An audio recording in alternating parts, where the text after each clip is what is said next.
The spaceship called Celestial Harmony floated helplessly in space. Its once smooth hull now had burn marks all over it. Inside, Ambassador Zephyr held onto his desk as blue emergency lights lit up the command room. Zephyr had 4 eyes that blinked one after another, showing he was very worried. "What is happening?" he asked. 7 Draxian hunter ships are around us," said Officer Trill. Her thin tentacles shook as she spoke. "We cannot send messages. Life support is working at 60%. Our engines do not work."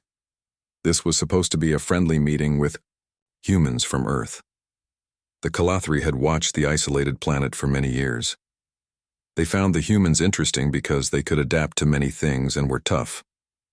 After much thinking, they decided it was time to welcome humans into the larger space community. But the Draxians had other plans. They were the top hunters in this part of space. They thought all newly found space-traveling species were their rightful prey. For hundreds of years, they had hunted and controlled dozens of civilizations, taking their resources and technology before moving on to new targets. "They are calling us," Trill said very softly. The main screen turned on, showing Warlord Kraz. He looked like a large lizard with a face that seemed to be smiling in a scary way. Rows of shiny teeth filled his long jaw, and bony ridges sat on his head like a natural helmet. "Ambassador Zephyr of the Kalathri Conclave," Kraz said with a hiss. "You are in Draxian hunting grounds, which breaks our ancient rights. Your ship and crew now belong to us. Get ready to be boarded."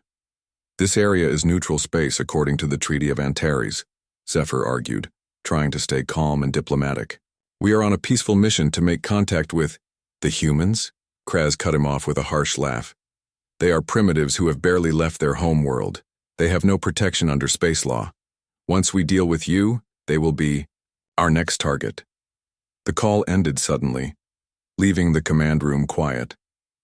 "We cannot let this happen," Zephyr said softly. "The humans deserve their chance to join the space community on their own terms." "Sir," Trill spoke up, "I am detecting a small ship coming very fast.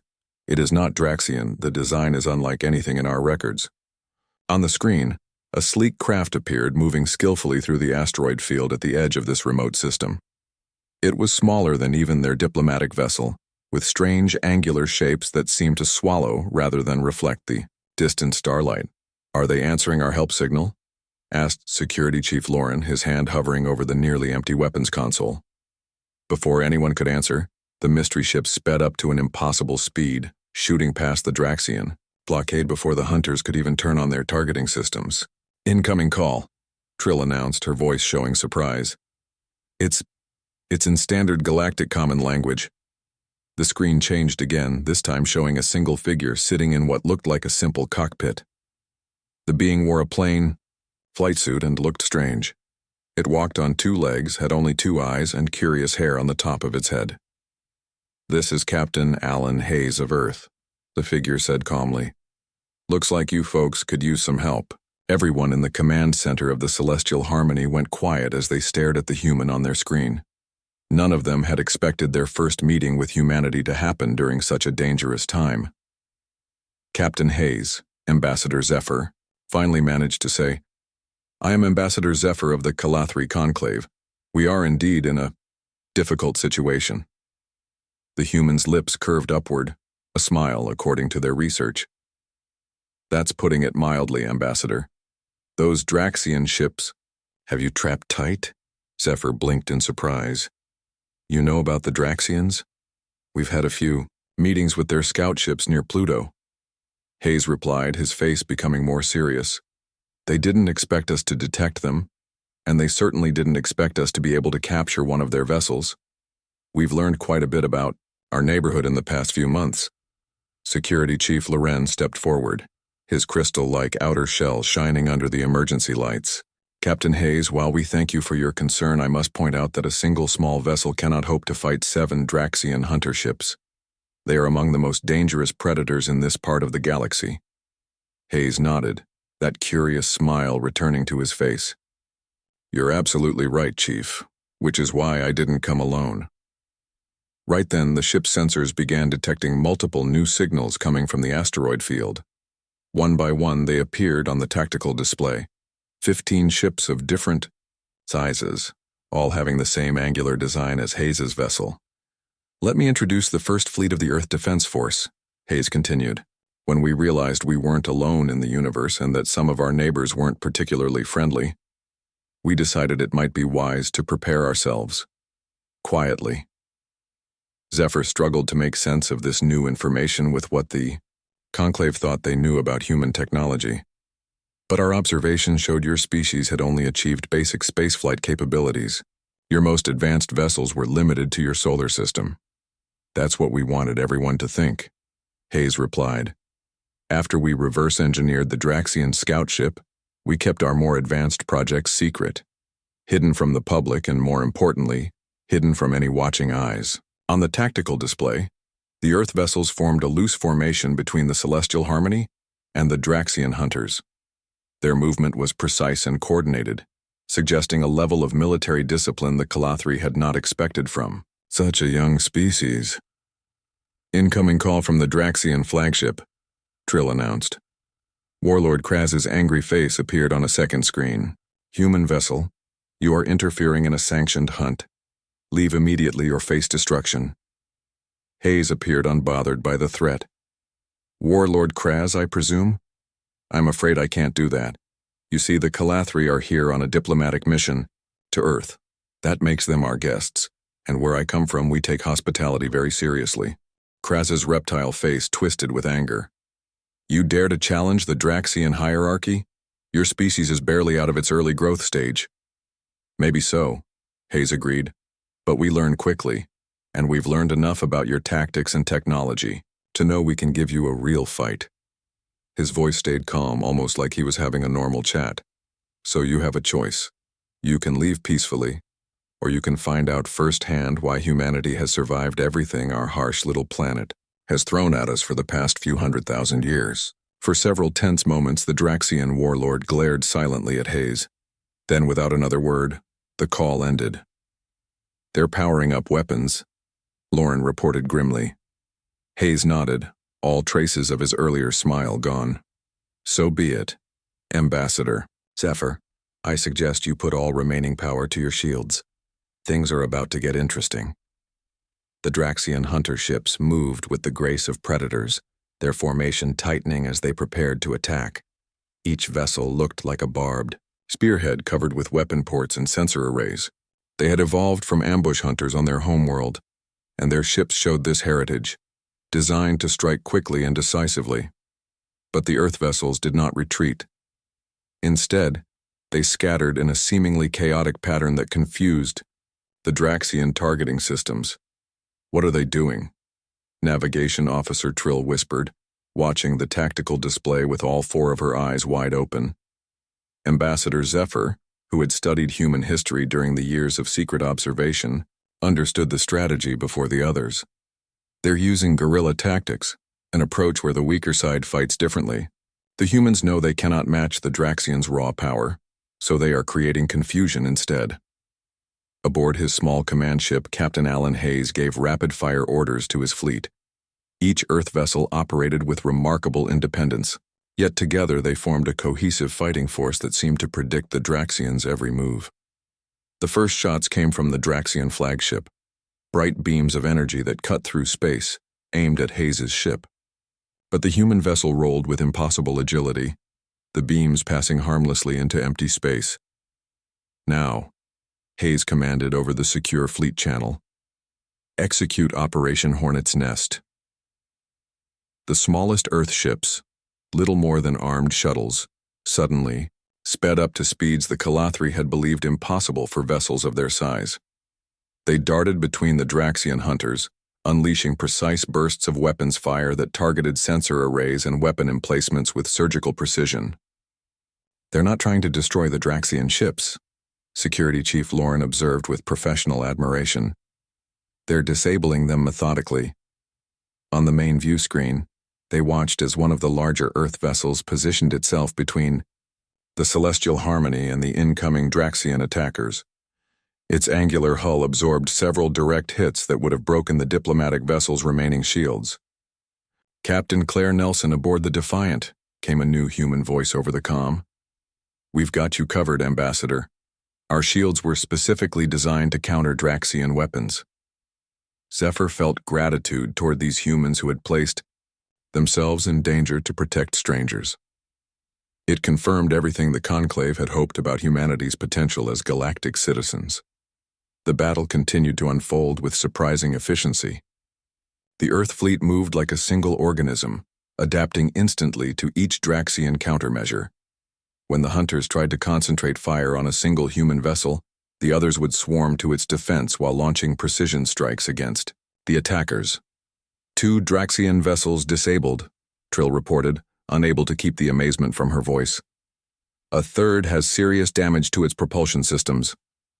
Warlord Kraz, enraged by the unexpected resistance, ordered his remaining ships to focus all firepower on Hayes's command vessel. The Draxian flagship unleashed its most devastating weapon, a concentrated stream of plasma that could melt through even the toughest known armor. The Calathri crew watched in horror as the massive energy discharge engulfed Hayes's ship, temporarily blinding their sensors.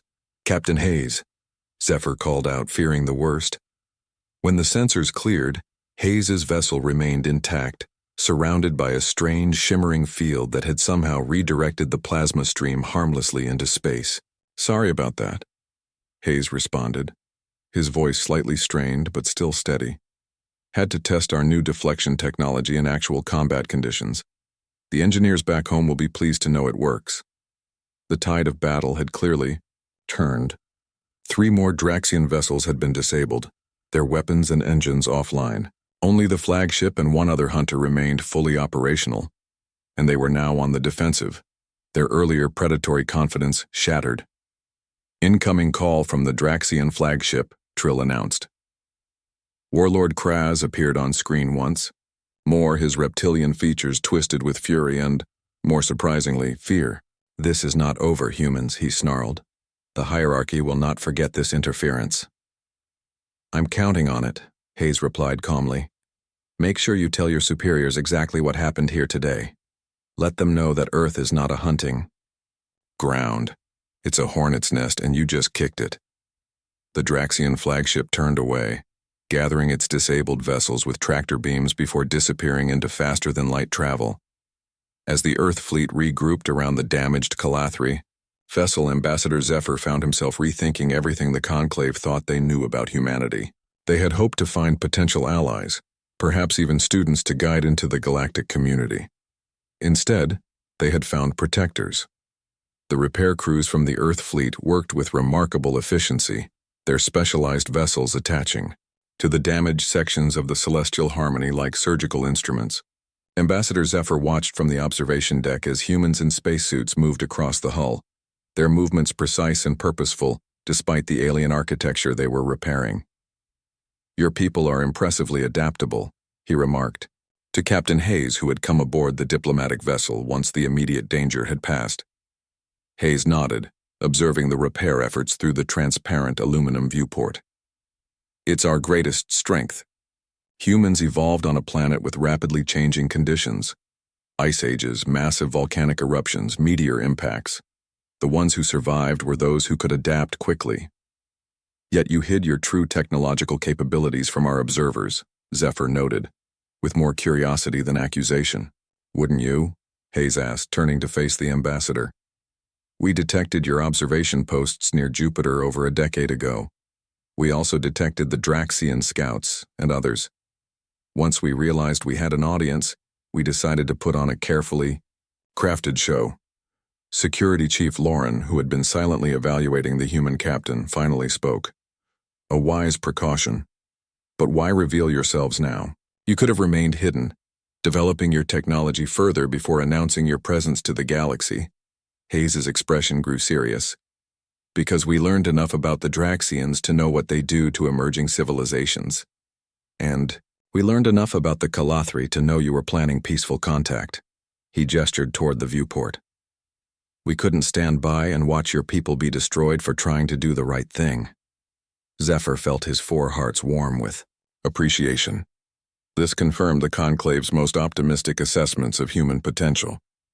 Captain Hayes, Zephyr said formally, on behalf of the Calathri Conclave, I extend our deep gratitude for your help. When our diplomatic mission is complete, I would be honored if you would come with us back to our homeworld to meet with the High Council.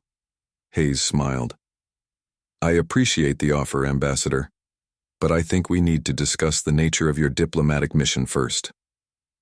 Before Zephyr could respond, Navigation Officer Trill entered the observation deck, her tendrils rippling with excitement. Ambassador, repairs to our communication array are complete. The High Council is requesting an immediate meeting. The meeting room of the Celestial Harmony had been designed to fit various species, with adjustable environmental controls and seating arrangements. Now it served as an impromptu conference chamber, as the holographic projections of the 5 members of the Calathri High Council appeared around the central table. High Counselor Vex, the oldest and most respected of the Calathri leadership, spoke first. Ambassador Zephyr, we received your distress signal and feared the worst. We are relieved to find you safe. His gaze shifted to Hayes. And we are intrigued by the presence of a human representative. High Counselors, Zephyr began, allow me to present Captain Alan Hayes of Earth. He and his fleet helped us when we were attacked by Draxian hunters. Without their assistance, our mission would have ended in disaster. Hayes stepped forward and offered a respectful bow that the Calathri cultural analysts had included in their briefing materials. High Counselors, it's an honor to meet you, though I wish the circumstances were different. Counselor Vex studied the human with interest. Captain Hayes, your actions have placed the Conclave in your debt, yet they also raise many questions. Our intelligence suggested your species had not yet developed the technology you so effectively demonstrated today. With respect, Counselor, Hayes replied, that was by design. Earth has faced too many existential threats throughout our history to announce our capabilities to the galaxy before we were ready. A younger council member, Nari, leaned forward. Yet you revealed yourselves to save our diplomatic vessel. Why? Hayes met her gaze steadily. Because we believe in the Calathri Conclave's reputation as peacekeepers and diplomats. And because we've studied enough of your transmissions to know you were planning to offer humanity membership in your alliance of worlds. The council members exchanged surprised glances. You've been monitoring our communications? Counselor Vex asked, his tone more impressed than offended. Just as you've been monitoring ours, Hayes countered with a slight smile. The difference is we wanted you to find exactly what you were looking for. A promising but still developing civilization, not quite ready for the galactic stage. Ambassador Zephyr finally understood the full scope of human ingenuity. You used our own observations against us. You let us see only what you wanted us to see. Hayes nodded. Earth has been ready for first contact for almost 15 years. But we needed to understand the political landscape first. We needed to know who our friends might be, and who our enemies certainly were. High Counselor Vex's expression shifted to one of deep respect. Captain Hayes, I believe the Conclave has much to learn from humanity. What was intended as a diplomatic mission to welcome your species into the galactic community has become something quite different. Indeed, Hayes agreed. Instead of you welcoming us, perhaps we should discuss how Earth and the Calathri Conclave can work together as equals. The Draxians won't take this defeat lightly, and there are other predatory powers in the galaxy who will see humanity as either a threat or an opportunity. A mutual defense pact, Security Chief Lauren suggested, his tactical mind immediately grasping the implications. Among other things, Hayes confirmed, Earth has developed unique approaches to technology, warfare, and diplomacy precisely because we've been isolated. We can offer fresh perspectives and innovations that the established galactic powers haven't considered. Counselor Vex conferred briefly with his colleagues before addressing Hayes again. Captain, we propose a new diplomatic framework. Rather than a mission of contact and potential membership, we shall establish formal relations between Earth and the Calathri Conclave as sovereign equals. Hayes smiled. That's exactly what we were hoping for, Counselor. Earth is ready to take its place in the galaxy, not as a junior partner to be guided, but as a full participant in shaping the future. 1 month after the encounter with the Draxian, Hunters, the Earth Orbital Station Unity, hosted the first official galactic diplomatic summit in human history. Originally designed as a military installation, hidden within an ostensibly civilian research platform, its true nature was now revealed. A state-of-the-art facility capable of accommodating delegations from a dozen different species. Captain Alan Hayes stood at the viewpoint in the main diplomatic chamber, watching as the representatives from the Calathri Conclave and 6 other major galactic powers mingled with Earth's newly appointed diplomatic corps.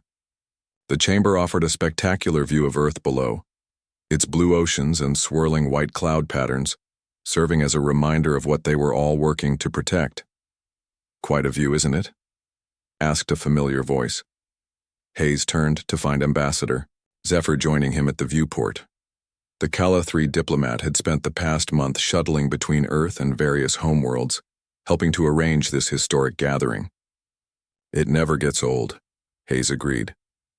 "No matter how far we go into space, there's something about seeing your homeworld from orbit that puts everything in perspective." Zephyr's 4 eyes blinked in sequence, a gesture of agreement in Calathri. Body language. "My people feel the same about Calath Prime. It is why the Conclave has always prioritized diplomacy over conquest. Some things are too precious to risk." They stood in friendly silence for a moment, watching as Earth rotated slowly beneath them. "The Draxian hierarchy has formally protested your admission to the Galactic Council," Zephyr finally said. "They claimed the incident with our diplomatic vessel was a made-up story, designed to fast-track Earth's recognition as a spacefaring power." Hayes laughed softly. "Of course they would. Predators hate losing face almost as much as they hate losing prey." "Their protests have been dismissed," Zephyr continued, "particularly after 3 other civilizations came forward with their own accounts of Draxian hunting expeditions in neutral territory. It seems your actions have encouraged others to speak out." Below them on the main floor of the chamber, Dr. Olivia Martinez, Earth's newly appointed Secretary of Extraterrestrial Affairs, was engaged in animated conversation with representatives from the technologically advanced Solari Collective. Nearby, military officials from Earth's various nations conferred with their counterparts from the warrior culture of the Vorn Protectorate. 1 month ago, most of humanity still believed we were alone in the universe, Hayes mused. The public revelation of extraterrestrial life could have caused panic. Instead, it's united us in a way nothing else ever has. Your species is remarkably resilient, Zephyr observed. The Conclave's cultural analysts predicted it would take years for your global society to adjust to the knowledge that you share the galaxy with thousands of other civilizations. Hayes smiled. Those analysts made the same mistake the Draxians did. They underestimated our adaptability. Humans have spent centuries imagining first contact through our fiction and speculation. In a strange way, we've been preparing for this moment since we first looked up at the stars and wondered who else might be out there. Their conversation was interrupted by the arrival of Security Chief Lauren, whose crystal-like exoskeleton had been polished to a ceremonial shine for the occasion. "Captain Hayes, Ambassador Zephyr," he greeted them formally. "The summit is about to begin, and your presence is requested at the main table."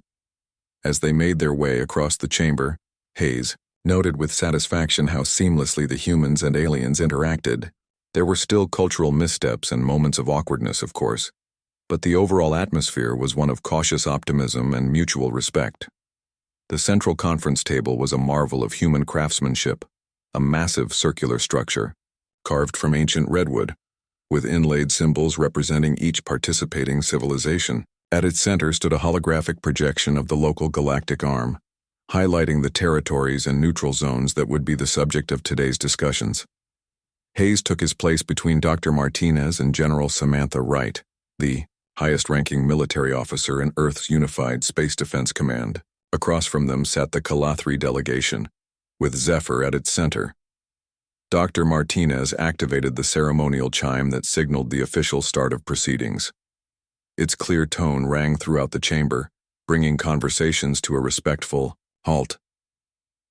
"Distinguished representatives of the galaxy's sovereign powers," she began, her voice carrying the weight of humanity's collective hope and determination. Today marks not just Earth's entrance onto the galactic stage, but the beginning of a new chapter in our shared history. Hayes listened with pride as Martinez outlined Earth's vision for its role in galactic affairs, a balanced approach that acknowledged humanity's relative inexperience while asserting its right to self-determination. When she finished, Councillor Vex rose to speak on behalf of the Calathri Conclave.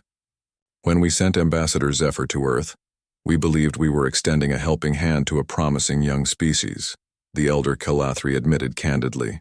We now recognize that humanity needs no such patronage. You have demonstrated not only technological prowess but wisdom in how you revealed yourselves to the broader galactic community. Murmurs of agreement rippled through the assembled representatives. The incident with the Draxian hunters has revealed weaknesses in our existing diplomatic framework, Vex continued. For too long, emerging civilizations have been left to fend for themselves until they proved worthy of recognition. Humanity has shown us a better way, not through conquest or intimidation, but through principled action and strategic foresight. As the summit proceeded through its agenda, Hayes found himself reflecting on the strange journey that had brought them all to this moment. What had begun as a desperate improvisation, intercepting the Calathri vessel before the Draxians could destroy it, had catalyzed a fundamental shift in the galactic balance of power. Earth was no longer an isolated backwater planet, nor was it merely another junior member of the Conclave. Instead, it had emerged as a significant new player, one whose unique perspective and innovative approaches were already influencing discussions on everything from trade regulations to security protocols. Hours later, as the first day's sessions concluded with the signing of preliminary cooperation agreements, Hayes found himself once again at the viewport, gazing down at the planet that had shaped his species' evolution. "What are you thinking, Captain?" asked Dr. Martinez, joining him after completing her diplomatic obligations. Hayes gestured toward the Earth below. "I'm thinking about all the stories humans have told about first contact with alien life. In most of them, we were either conquered or saved, passive recipients of whatever fate the more advanced civilization decided for us." Martinez nodded. "And instead, we wrote our own story." "Exactly," Hayes agreed. "When those hunter ships surrounded the Calathri vessel, they thought they were following an ancient script. Predator captures prey. The strong dominate the weak.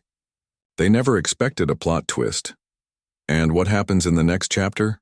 Martinez asked, her gaze shifting from Earth to the stars beyond. Hayes considered the question carefully. The galaxy was far more complex and dangerous than humanity had imagined, but also filled with more potential allies and opportunities. "We keep adapting," he answered finally. "We learn from our new friends, teach what we can in return, and face whatever challenges come next. Together." As night fell over the western hemisphere below, the lights of human civilization traced patterns of their own across the darkness. Soon, Hayes knew, those lights would extend beyond Earth to colonies and outposts throughout the solar system, and eventually to distant stars. The hunter ships had surrounded the aliens, but a human had arrived. And in doing so, humanity had announced its presence to the galaxy not as conquerors or victims, but as protectors and partners in creating a future where no intelligent species need fear extinction at the hands of another. It was, Hayes decided, a good beginning. Several days later, Hayes found himself in a more informal setting. The Earth delegation had invited representatives from the various alien civilizations to experience some of humanity's culture firsthand. They had transformed one of Unity Station's larger recreation areas into a space that showcased art, music, food, and other aspects of human civilization. Hayes watched with amusement as Ambassador Zephyr cautiously sampled a piece of chocolate for the first time. The Calathri's 4 eyes widened simultaneously, and his tendrils quivered with what Hayes had come to recognize as pleasure. "This is extraordinary," Zephyr declared. "What do you call this substance again?" "Chocolate," Hayes replied with a smile. "It's been a favorite of humans for centuries, The biochemistry is interesting. It contains compounds that stimulate pleasure centers in our brains. It appears to have a similar effect on Calathri physiology, Zephyr observed, reaching for another piece. A most fortunate compatibility. Nearby, General Wright was demonstrating various martial arts forms to a group of Vorn warriors who watched with professional interest as she moved through the ancient patterns of movement. The Vorn, with their heavily muscled frames and naturally armored skin, had initially seemed intimidating, but had proven to be respectful and honorable once diplomatic relations were established. Your delegation seems to be enjoying itself, Hayes commented, gesturing around the room where humans and aliens mingled freely. Indeed, Zephyr agreed. Many in the conclave were concerned that such rapid integration might lead to cultural misunderstandings or conflicts. Instead, we find ourselves discovering countless points of commonality. Hayes nodded. That's been humanity's experience throughout our own history. Despite our differences, and there have been many, we've always found ways to connect across cultural boundaries. 6 months had passed since the first diplomatic summit on Unity Station. Earth had changed in ways that would have been unimaginable before. People all over the planet now looked up at the night sky with the knowledge that they were not alone, and that humanity had already taken its place among the stars.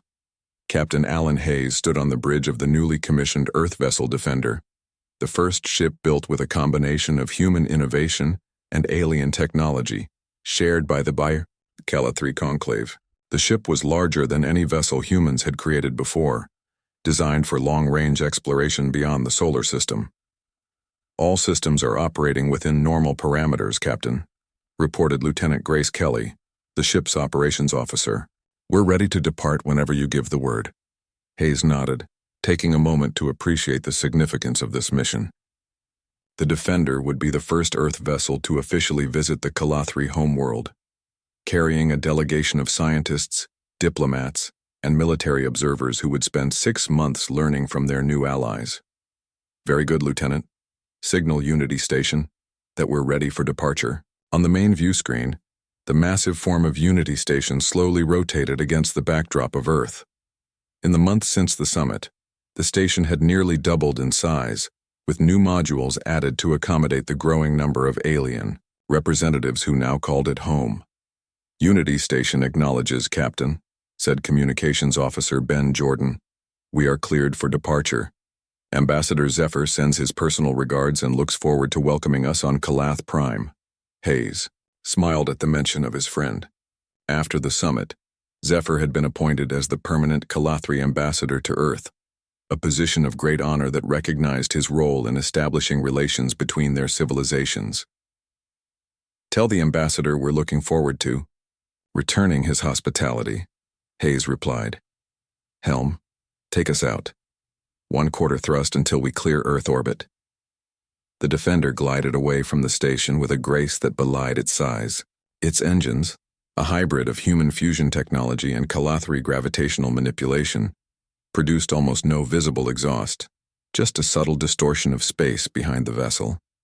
As they moved beyond the orbit of the moon, Hayes instructed the helm to increase speed. The stars on the view screen began to stretch into lines as the Defender activated its faster-than-light drive, another marvel of combined human and alien engineering. FTL drive engaged, Captain, reported the helm officer. Our ETA to Calath Prime is 72 hours. Hayes settled back in his command chair, remembering the fateful day 6 months ago when he had intercepted the Calathri diplomatic vessel. What had begun as a risky rescue operation had led to humanity's rapid integration into the galactic community. Not everything had been smooth, of course. There had been protests and fear on Earth when the existence of alien life was first revealed to the public. Some religious groups had struggled to incorporate this new reality into their worldview, while others had embraced it as confirmation of their beliefs in a vast and diverse universe. The political landscape had shifted as well. Old rivalries between nations suddenly seemed petty in the face of humanity's new place in the galaxy. A new spirit of cooperation had emerged, not out of fear of alien threat, but from the realization that Earth would be judged by how it presented itself to the wider galactic community. 3 days later, the Defender emerged from FTL travel into the Calathri home system. Hayes stood at the viewport on the ship's observation deck, watching as the beautiful blue-green world of Calath Prime grew larger in the distance. "It's quite a sight, isn't it?" said Dr. Olivia Martinez, who had joined the diplomatic mission as Earth's chief representative. "It certainly is," Hayes agreed. "Their system has 2 habitable planets, which explains why the Calathri developed space travel earlier than we did. They had somewhere to go." The Defender was soon surrounded by a welcoming escort of Calathri vessels, their sleek designs contrasting with the more angular human ship. They guided the Earth vessel into orbit around Calath Prime, where a space station twice the size of Unity awaited them. As the designated representatives prepared to board the shuttle that would take them to the station, Hayes found himself reflecting on how quickly humans had adapted to this new reality. Engineers were already incorporating alien concepts into new technologies. Linguists were mastering alien languages. Children were learning about alien biology and cultures in school. "Nervous, Captain?" asked Dr. Martinez, noticing his thoughtful expression. Hayes shook his head. "Not nervous, just amazed at how far we've come in such a short time. 6 months ago, most of humanity thought we were alone in the universe. And now we're about to step foot on an alien world," Martinez finished. "It's remarkable what we can accomplish when we set our minds to it." The shuttle journey to the Calathri station was brief. When the airlock opened, Hayes was greeted by the familiar sight of Ambassador Zephyr, flanked by a delegation of Calathri officials. "Captain Hayes, Dr. Martinez, welcome to Calath Prime," Zephyr said warmly, his tendrils moving in what Hayes now recognized as a gesture of friendship. "The High Council awaits your arrival with great anticipation." The Earth delegation followed their hosts through the station, which was alive with activity. Calathri of various professions went about their duties, many pausing to observe the human visitors with undisguised curiosity. Their final destination was a magnificent hall with a domed ceiling that displayed a real-time view of the space above, Calath Prime. The 5 members of the High Council waited on a raised platform, their ceremonial robes glittering with embedded crystals that caught the light. High Counselor Vex stepped forward to address the human delegation. "Representatives of Earth, we welcome you to our homeworld. 6 months ago, our peoples met under dangerous circumstances. Today, we meet as friends and allies." Dr. Martinez responded with the formal greeting she had been practicing for weeks. "High Counselors, we bring greetings from Earth and gratitude for your friendship. What began with a rescue in the void of space has blossomed into a partnership that will benefit both our worlds." As the formal greetings concluded and the delegation moved toward the diplomatic quarters where they would be staying, Hayes found himself walking alongside Zephyr. "So, my friend," the Calathri ambassador said quietly, "was it worth revealing yourselves to save our ship?" Hayes looked around at the wonders of the Calathri station, thought of the knowledge and friendship that had already been exchanged, and smiled. "Best decision I ever made," he replied, "though I suspect humanity would have introduced itself to the galaxy sooner or later. We've never been good at staying put." Zephyr's 4 eyes blinked in sequence, his species equivalent of laughter. "No, I don't imagine you would have remained hidden for long. Some species are simply destined to make their mark on the stars." As they looked out at the shimmering surface of Calath Prime below, Hayes knew that this was just the beginning. The hunter ships had surrounded the aliens and a human had arrived. But that was only the first chapter in humanity's cosmic story.